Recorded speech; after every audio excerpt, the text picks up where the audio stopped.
మన పాఠశాలలో ప్రభుత్వం యొక్క ఆదేశాల మేరకు సంవత్సరానికి 2 సార్లు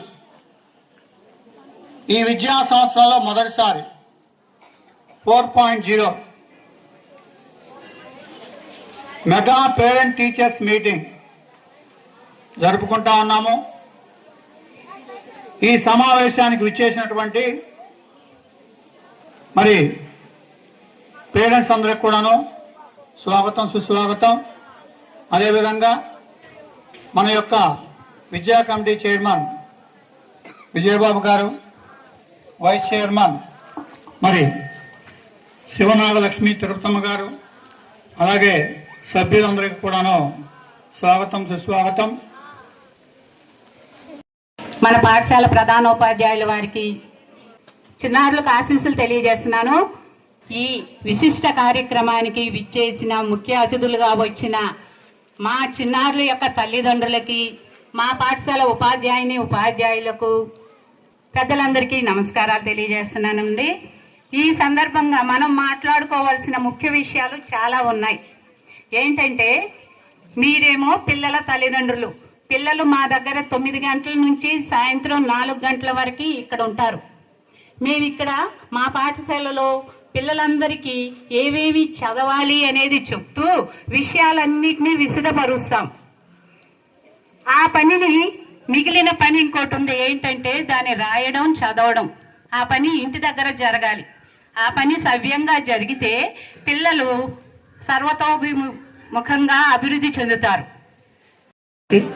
నాతోటి ఉపాధ్యాయులకు, ఒకప్పటి నా శిష్యులు, ఇప్పుడు నా పిల్లల తల్లిదండ్రులు అందరికీ కూడా నా నమస్కారాలండి. విద్యార్థులకి నా ఆశీస్సులు. మాతృదేవోభవ, పితృదేవోభవ, ఆచార్యదేవోభవ అంటారు. ముందు తల్లిదండ్రులుగా మీ బాధ్యత ఎంత ఉందో ఉపాధ్యాయులుగా మా బాధ్యత కూడా అలాగే ఉంది. మన పిల్లల అభివృద్ధికి తల్లిదండ్రులుగా మేము బాధ్యత వహించి వాళ్ళకి మంచి భవిష్యత్తుని అందించాల్సి ఉంటుంది. మనం వాళ్ళకి ఏ ఆస్తులు ఇచ్చినా ఇవ్వకపోయినా విద్య అనే ఒక ఆస్తినిస్తే వాళ్ళు చాలా జీవితంలో చాలా ముందుకు వెళ్తారు. అందుకని మన పిల్లల యొక్క భవిష్యత్తుని మనమే మలుచుకోవాలి. ప్రతి పిల్లాడికి ఏదో ఒక ఇన్నేట్ ఎబిలిటీ ఉంటుంది వాళ్ళల్లో. ఒకటి గొడవ చేయటంలో మంచి బాగా ముందుంటాడు, ఒకటి బొమ్మలు వేయటంలో ఉంటాడు, ఒకటి చదవటంలో ఉంటాడు. ఆ పాప చెప్పినట్టు మనం మన పిల్లల్ని ఎవరితో పోల్చుకోవద్దమ్మా.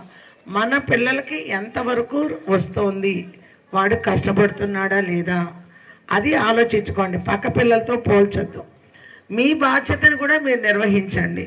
రాగానే ఏం చెప్పారు, ఏం రాస్తున్నావు, ఏం చదువుతున్నావు, ఇవన్నీ కూడా అడగాల్సిన బాధ్యత మీ మీద ఉంది. అలాగే మీ పిల్లల యొక్క భవిష్యత్తుని పైకి తీసుకురావాల్సిన బాధ్యత మా మీద ఉంది. దాన్ని మేము 100% కూడా దాన్ని చేయటానికి చాలా సిద్ధంగానే ఉన్నాం. మరి మన పాఠశాలలో కిందటి సంవత్సరం 10వ తరగతి ఫలితాల్లో 539 మార్కులతో ఆరాధ్యుల పల్లవి మరి స్కూల్ ఫస్ట్గా నిలిచిందండి. గట్టిగా చప్పటి ద్వారా అమ్మాయికి మన అభినందనలు తెలియజేద్దాము. అలాగే స్కూల్ సెకండ్ మరి శ్రీలేఖ 509 మార్కులు, అలాగే మరి జమీల 508 మార్కులతో సెకండ్ థర్డ్తో నిలిచారు.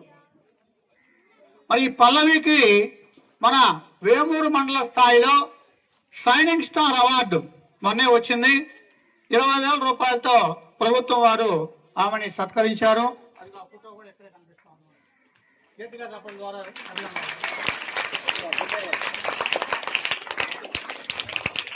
అలాగే అన్ని సబ్జెక్టుల్లో కూడాను మన వాళ్ళు చాలా చక్కగా ప్రదర్శించారు. అందరూ వేశారు, ఒకే ఒక్కడు తప్పించి మన స్కూల్లో రాసినటువంటి వాళ్ళు మొత్తం కూడాను పాస్ అయ్యారు. దానికి అభినందనలు తెలియజేస్తా ఉన్నాము. అలాగే మరి మన పాఠశాలలో అన్ని రకాలైనటువంటి వసతులు కూడాను ఉన్నాయిరా.